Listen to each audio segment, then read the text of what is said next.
Because it's a great pleasure to see the smiling face here at the desk of Daniel Hoyne from Champion Data. Hoyne! Sammy? Yeah, chest was out. You got the Great to chest see. out today. Nice call on Brisbane last week. Oh, yeah. You know, you get You get one. He takes praise well, doesn't he? He prefers criticism. Yeah, the criticism we can talk. I don't like. Yeah. Anyway, you get some right, you get some wrong, but it was pretty Emphatic.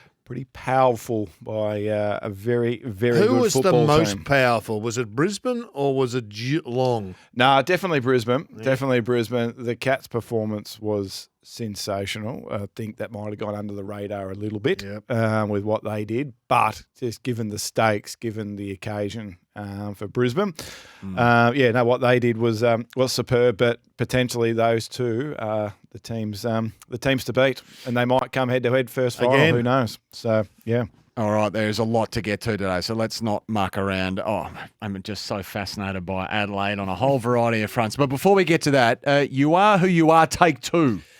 Yes, so I thought we'll revisit this because 2 months ago, when the industry has known for 2 months that the finals have been decided down to 9. Yeah. Okay. So we wanted to put on the agenda, you are who you are. Can you change this area of concern within your profile with 2 months to go? You got the TV remote control out again. Can you address it? Or will we look back in 2 months' time, right before finals, and just say, nah, You are who you are who you are. Yeah. Okay. So 2 months later, let's address it. So let's work our way from first down to ninth. So Adelaide, we put on the agenda 2 months ago, offensively against the best, one of the worst offensive profiles in the competition. Well, against the Dogs, Gold Coast and Hawthorn, they've scored 100-plus points in that time. Tick, tick, tick. Well done. You've addressed it. There's a couple other areas that we'll get into with Adelaide shortly, but well done. Tick, tick, tick. Geelong, defending transition. Defending transition against the best has been a concern. GWS opened them up in this 2 month period. That's why it was fascinating against the Swans this week with this new aggression, this corridor, this fast ball movement. It opened them up in the first 10 minutes, and I put my hand up. I'm sitting on the couch going, "Oh God, Here we go. you are who you are." No. They just went whack and just completely shut it down. Can I just tell you something about them, right? Which is why I think they probably deserve to be potentially premiership favourites. When they stop that area, right? So AFL average is 32 points from your back half. When they stop it to levels of around about 40 points, which is still a big number, right? If they stop the opposition scoring 40 points, they're 16-1. There is only one way in which you can get them, and that is that way. And they showed that in the weekend. See what it looks like in finals, but that was good to see. Brisbane, defending ball movement. That's what we put on the agenda. They were bottom 6 2 months ago. In 5 of their 6 games recently, tick, tick, tick, tick, tick. Well done. Unfortunately for them, that area is going to cost them a home qualifying final because Sydney opened them up on ball movement. So tick for 5 of those 6 games, but it has cost them a home qualifying final. Collingwood, their ability to move the ball, we put on the radar 2 months ago. Is that going to be an issue? Fortunately for the Pies, that has not changed. So you are who you are. The ball movement game for Collingwood is not going to be their strength for this season. That's just them. Hawthorn, similar to Adelaide, put on the agenda. Offensively against top 9 teams. Can they get it done, or are they just going to rely on this defensive profile? Well, they've gone tick against Collingwood. They've gone tick against Adelaide, who are the best defensive team in the competition. And they look like things are all starting to come together at the right time. So well done to the Hawks. You've addressed that. The Giants. We'll talk about the Giants more in depth later on. Defensively, are they going to get there? Are they going to get there defensively? Or you are who you are. Unfortunately for the Giants, you are who you are. Defensively, they give you a look. Okay. Freo. Freo's profile, this is what we were talking about last week, even when they've been winning, resembles a mid-table team. 8th offensively, 8th defensively. This is 2 months ago. Yep. Things going to change, or is that what they are? 2 months later, 9th. Right, they are just mid-table. That's just what they are, and that is them for 2025. So nothing has changed there. Do you expect them to finish 9th, Hoyne? Likely to finish ninth. okay. Yep. This is a battle of the Likely to finish in- mid-tablers on Sunday at Marvel. The Dogs. Now, this will be, and we'll get into them shortly. They're D50. Put it on the agenda. Everyone's put it on the agenda. The last 5 or 6 weeks been really, really good. So tick to the Dogs. Big test Sunday to see if that happens. And Gold Coast, their ability to be able to score off the back of their ball movement game. That was the watch 2 months ago. Unfortunately for them, that is still the watch right now. So that has not changed with you are who you are. So out of the 9, 5 ticks, 4 still got that cross there. So nothing has really changed in that space. So we thought we'll just revisit that that particular area with those 9 teams. Based on your you are who you are unless you aren't, who's going to be your grand finalists at the present time? Oh, geez, present time. Right now. You skipped a few steps there. Yeah, I have. Oh, hasn't he? I said he's the Don't even smartest know. man in footy. Let's cut to the chase because Goodness for the whole me. year it's been Brisbane and Collingwood until about 6 weeks ago. Now who is it? Geelong, Brisbane for me. Geelong and Brisbane. Put, Back to the best game of last year, which was that prelim final. Yep. If I was to put on the agenda, but in 5 days' time, if Hawthorn get up over Brisbane, right. throw that out. Well, they've got some the window. injury concerns at the worst possible moment, the Lions, so they want to get that corrected. All right, it has been a massive few days in the City of Churches. The Crows beat Collingwood. They're almost certainly going to get the minor premiership, and now they're staring down the barrel of having one of their game breakers and their match winners in Isaac Rankin miss the remainder of the season. I'm not even sure where to start with Adelaide, who, as you say, Hoyne, are profoundly good defensively, but ball movement-wise, they're among the worst teams in the comp. So I'll hand it over to you. Let's dissect the Crows. So let's start with the good and the reason why they are going to be minor premiers.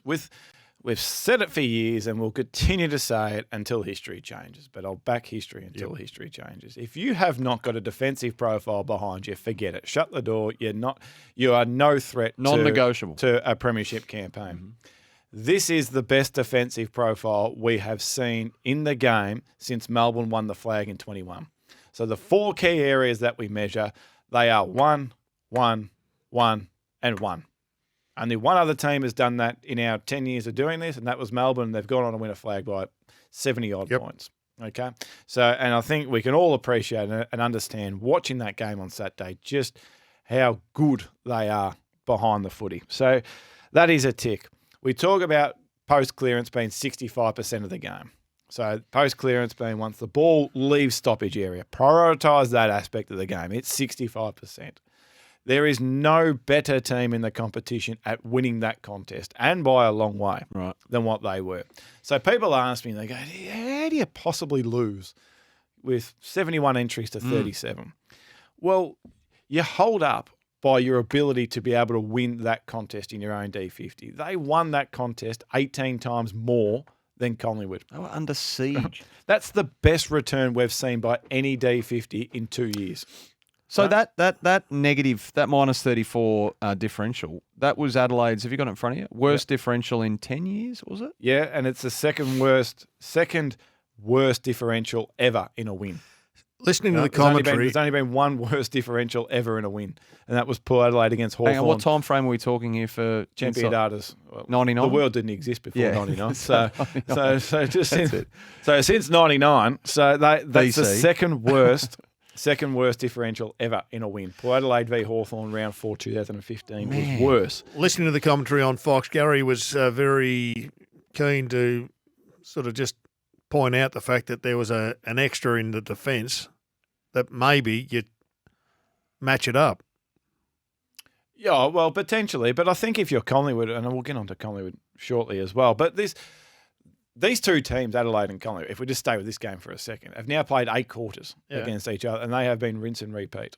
It has been, and I mean this in the nicest way possible. I know that both those games have been wet. They've been boring watches. They've been gripping because it's tight and it's low scoring, but the ball doesn't move because Adelaide can't move it and Collingwood can't move it. So it lives in contests. It lives in straight lines. Matty Nix was asked about that post-match, and he said, but the scoreboard was always in our favour, so we were happy to let it go. I'm not worried about Matty Nix's commentary. I'm more thinking about what Craig McRae would have thought. Yeah, Because they kept pumping it in there and not scoring. Yeah. But I don't know. They would probably look at it and go, we've had 71 entries. Yeah, but we're not kicking goals. The damn ball has to, as he said afterwards, surely there'll be a free kick somewhere or Yeah, there'll be a no, scratch fair or a enough. 50 or we'll hack one or just the law of averages says you're going to hit the scoreboard more than you and you have 71 entries, but it just didn't happen. Yeah, so I'm with Matty Nix on that. I didn't look. I know the number looked horrendous, and it's sort of like wow, but I never once looked at it as a massive concern for the Crows, just with how well they were defending, right? So that alone is the reason why they are number one on the ladder at the moment, and will finish minor premiers. So huge tick, and that just gives them every chance in this final series. Let's move on to the next two steps. The team aspect, before we get on to the little Isaac. The team aspect.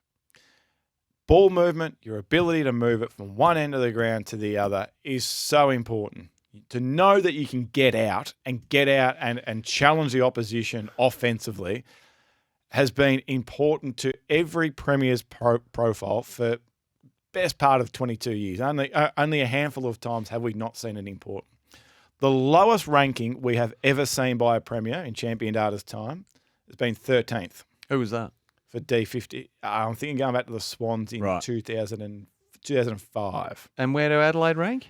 Adelaide is 17th. So how can this? You say it's not important. They're going to be the best team in the comp. That's what. This is the issue. Sorry, you say it is important, Oh, but they're going to 100%. finish on top of the ladder. Yeah, because they do defensively brilliant, contest-wise brilliant. Once they get it inside forward 50, brilliant. Yep. It works.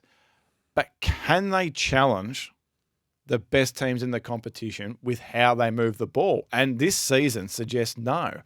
You look at what Geelong do offensively with their ball movement game, the best ball movement team in the competition. Brisbane have always been able to move the footy one end of the ground to the other. The Giants pose a significant threat with how they move the ball. So whether or not Adelaide, it looks like to me, are happy playing a wide game where low risk, minimal risk, at worst, we get a stoppage, we set up the ground midfield, and then we'll go from there, as opposed to a Geelong and a Brisbane and a GWS and the Dogs who are looking eyes up and going, righto, we're going to go you and we're going to challenge you, and you better be on, because if you're not, well then. But why would they worry? They're going to win 18 games. Why would they? They wouldn't be worried about it, surely. Oh, I reckon they would absolutely. Why would it be any worried about different in finals as it is over the course of a 23-game season for them? Because you think about coming up against the best, right? You think about coming.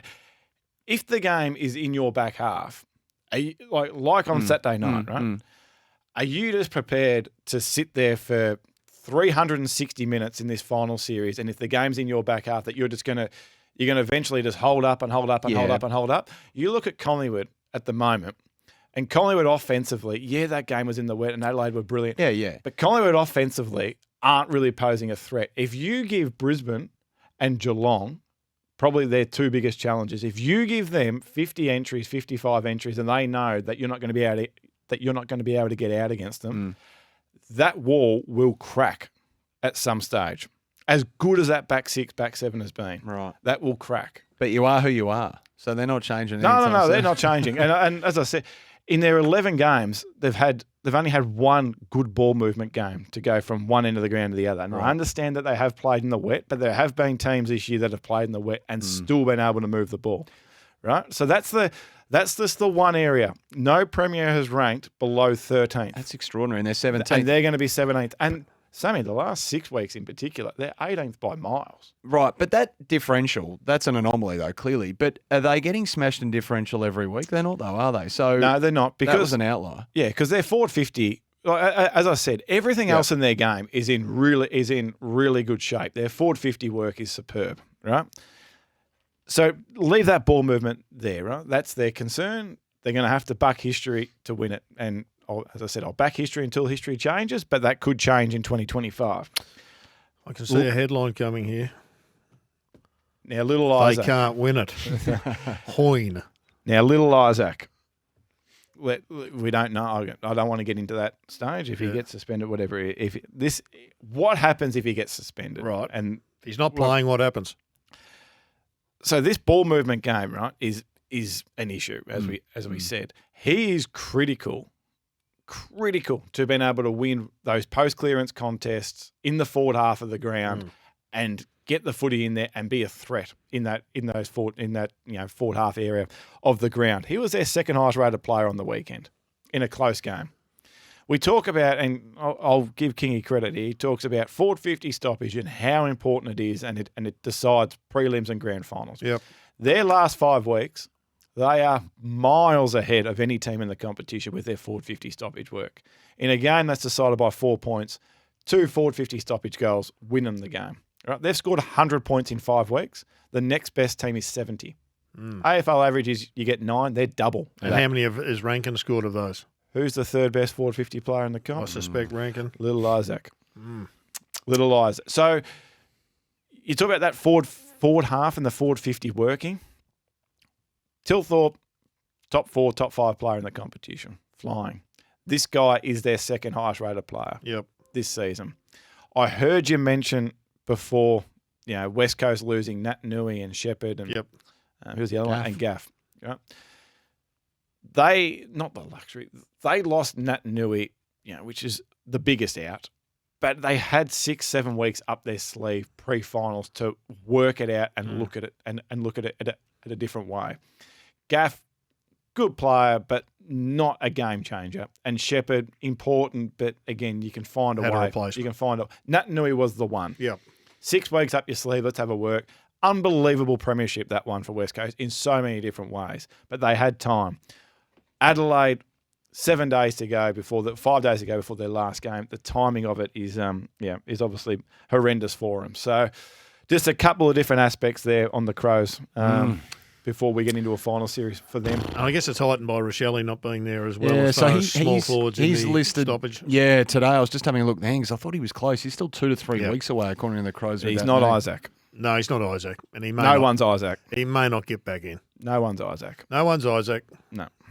All right. The team that they defeated, Collingwood. I'm going to keep going on this with the Pies. Just chill regarding the Magpies. That was a couple of weeks ago. Geez, I'm still covering it. Just chill, aren't we?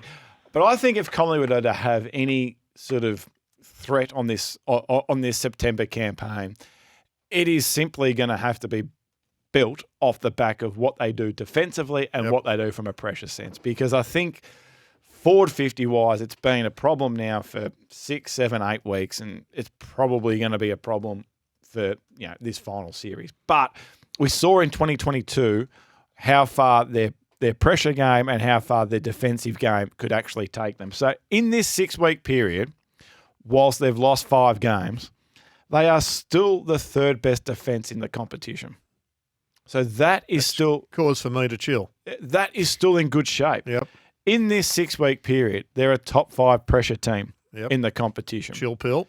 So I think if you're a Collingwood supporter, and I think this is where Craig McRae and the Collingwood Footy Club would be going to work and honing in on this. This is us. What you saw against Adelaide on the weekend, that's the version of us. We don't want to get involved in a shootout. We can't get involved in a shootout. We're not going to get involved in a ball movement game because that's not us at the moment. We haven't got the back half ball movement game functioning. Our forward 50 work's not functioning at the moment. We haven't got the stars ahead of the footy that are dangerous to challenge there.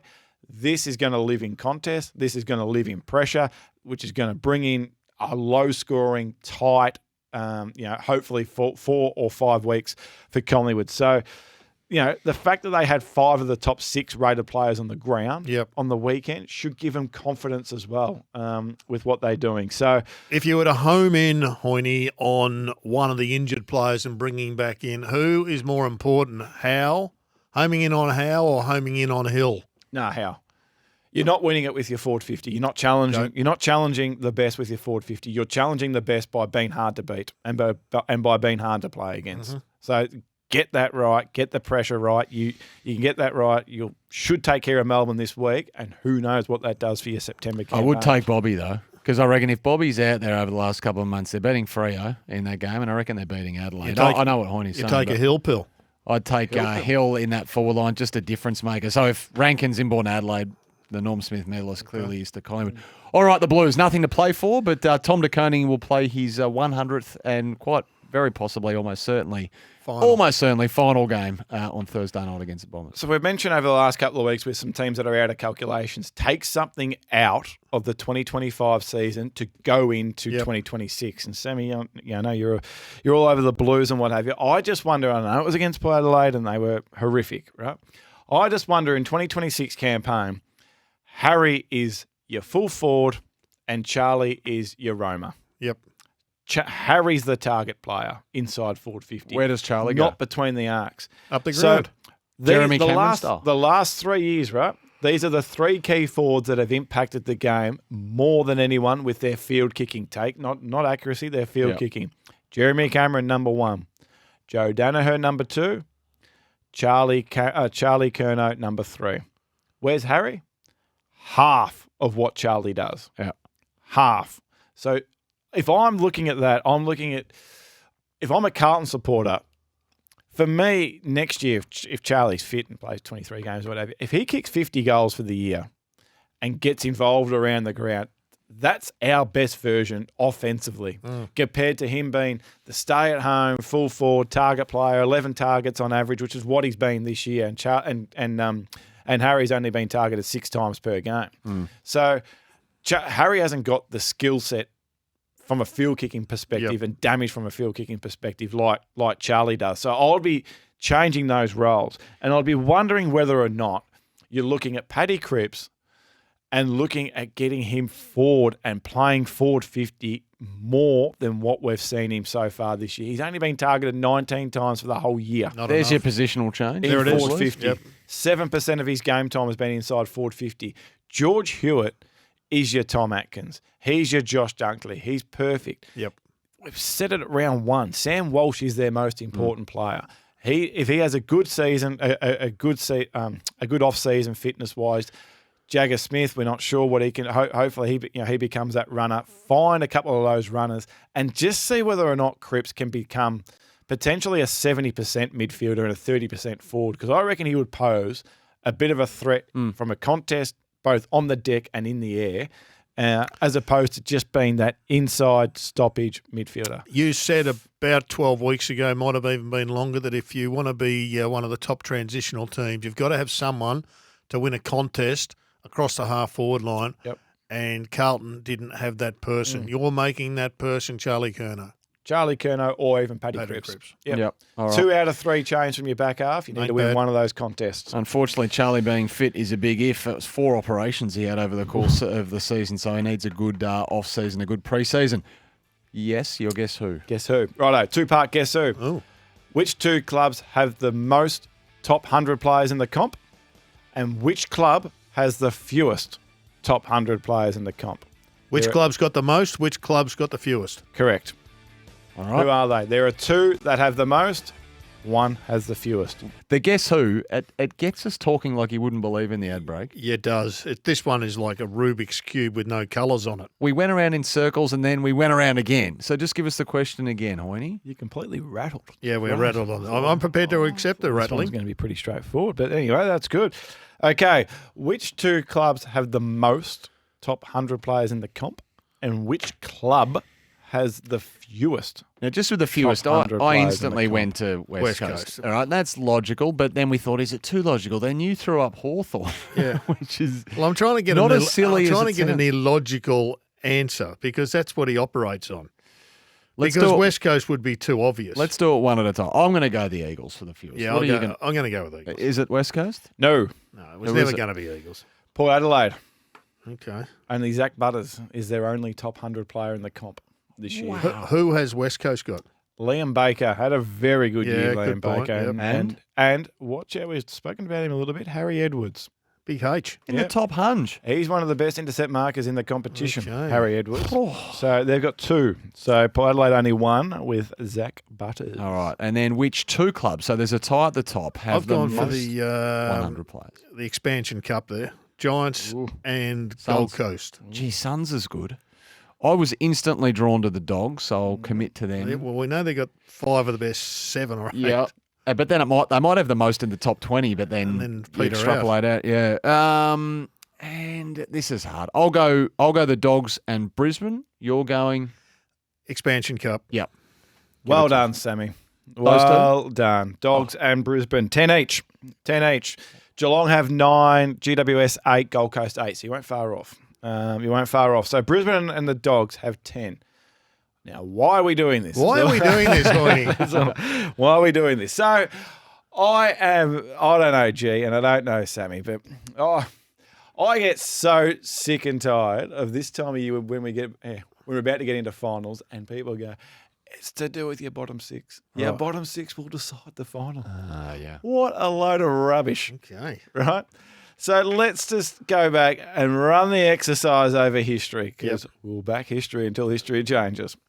So the last 10 grand finals, the biggest day of the year, last 10 grand finals, the top 5 players on the ground. So there's 50 players, right? Top 5 of the last 10 grand finals. Only 8 of those players, 8, have been rated outside the top 100 across the season. Only 8. Right? So if you're sitting there, you go, geez, it might be an unlikely one that just comes from nowhere, or we might rely on our bottom 6 or our bottom handful. No. It is your stars. So think logically just for a second. And this might be obvious to some, but for those that go on about the bottom 6 argument, right? Just no. Right? Because lots do. So think about last year's grand final, right? Hugh McCluggage rips the heart out of the joint in the first quarter, and Lachie Neale and Will Ashcroft go bananas. Heaney, Warner, Goulden, nowhere to be cited. Yep. Game over. See you later. You go to 2022 grand final.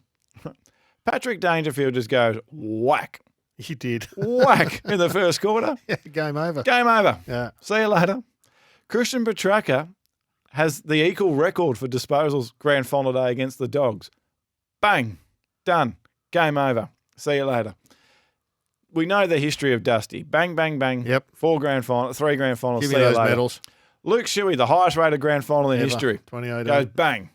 Wins him a flag. The most underrated grand final in history. Marcus Bontempelli in 2016. A ridiculous grand final. But he only had 22 disposals, but some people didn't appreciate it. Go back and watch what he did. Rip the heart out of Sydney grand final day. One of the highest rated grand finals. You just go back last year, 12 months. You go back to prelim final night, the best game of the year last year. Geelong are 4 goals in front of Brisbane. And the number 1 player on the ground, Max Holmes, rips his hammy. Game completely changed from there. So it is your stars, right? So we just talked about Brisbane, Dogs, Geelong, 10, 10, 9.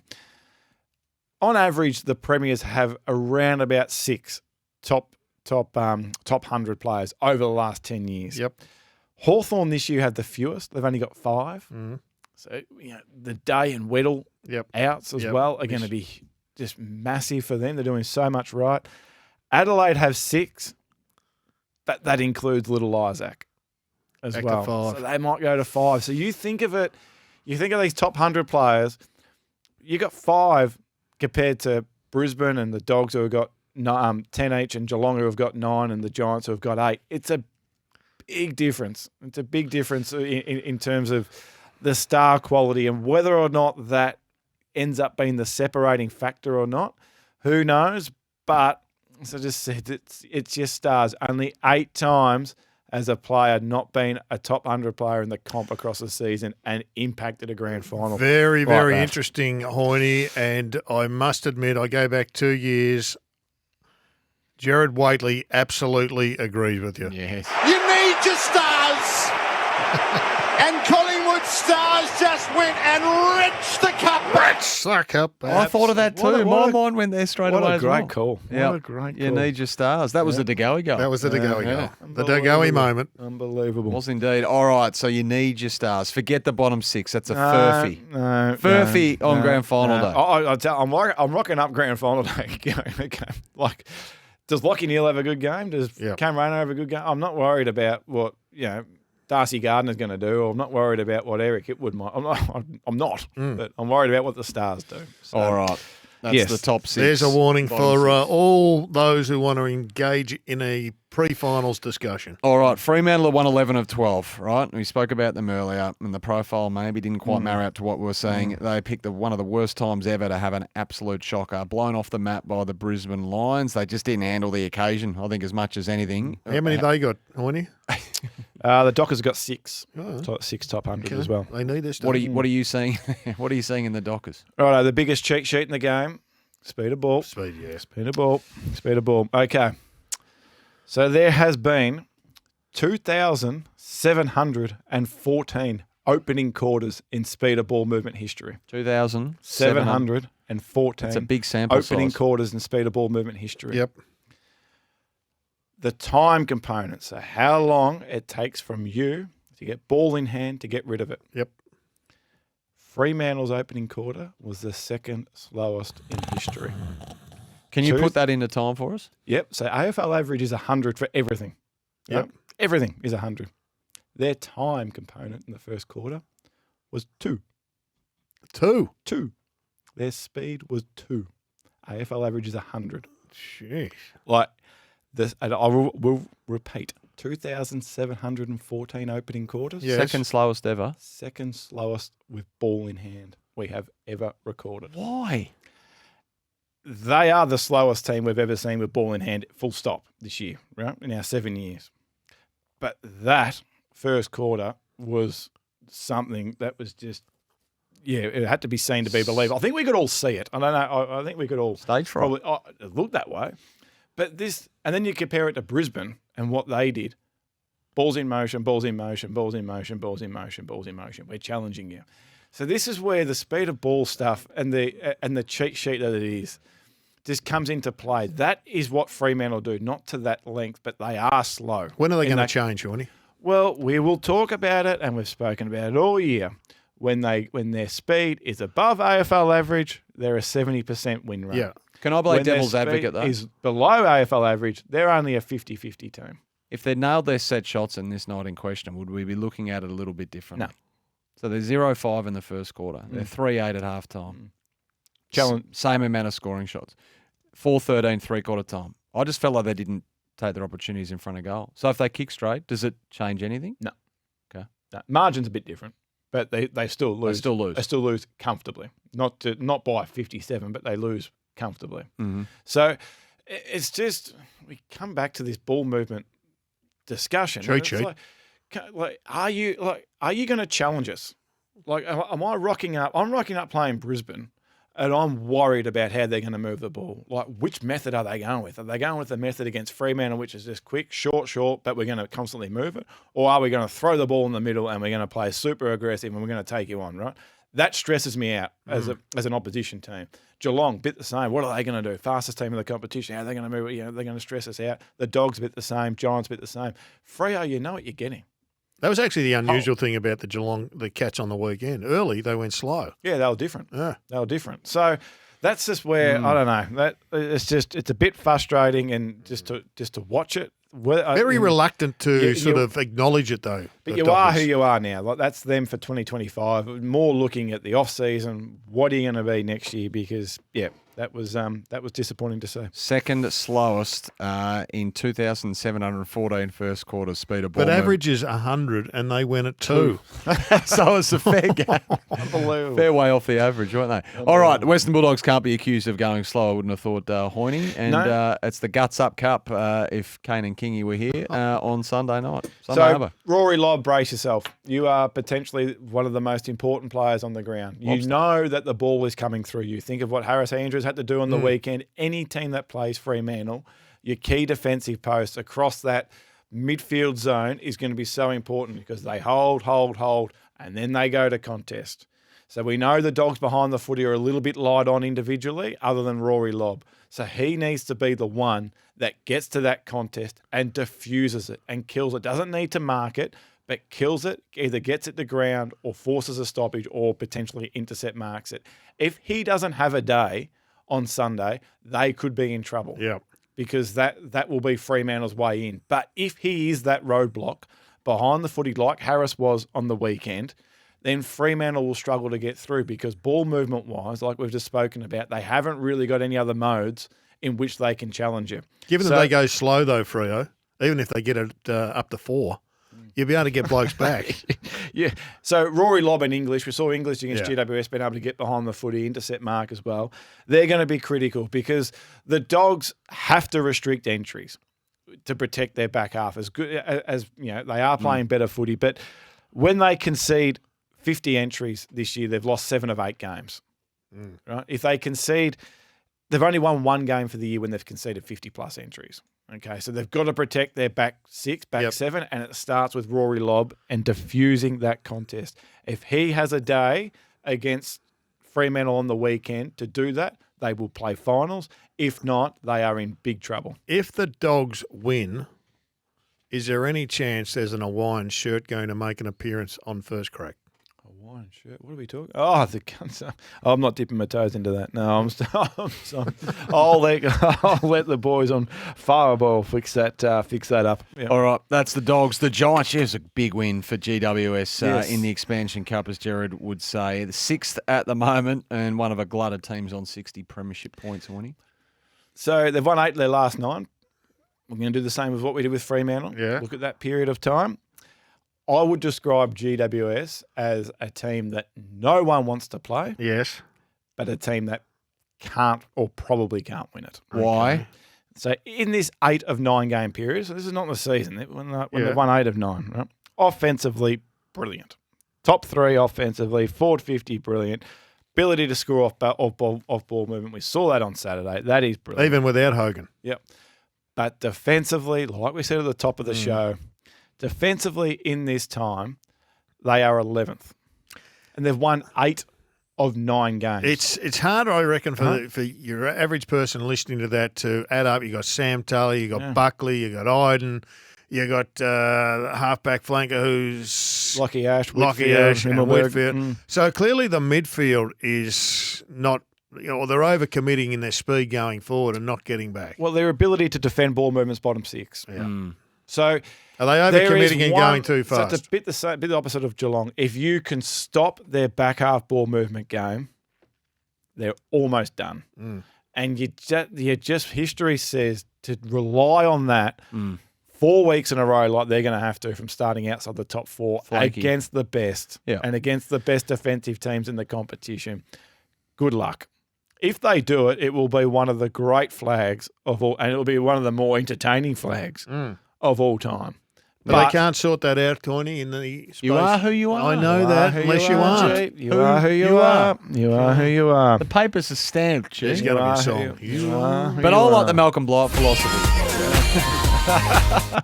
Just if they score 100, we score 110, 110, That's what I 120. said. Well, the Dogs have got the same philosophy. The Dogs have too. It's the most entertaining premiership of all time. You'd They love, get up. you'd been love the Malcolm Hogan Blight Stringer. Cup. Yeah, that's right. You'd love Stringer Hogan. Josh Kelly's out at the moment as well. So No one wants to play them. Just put that on the radar. No one wants to play them, but to do that for 4 weeks in a row, good luck.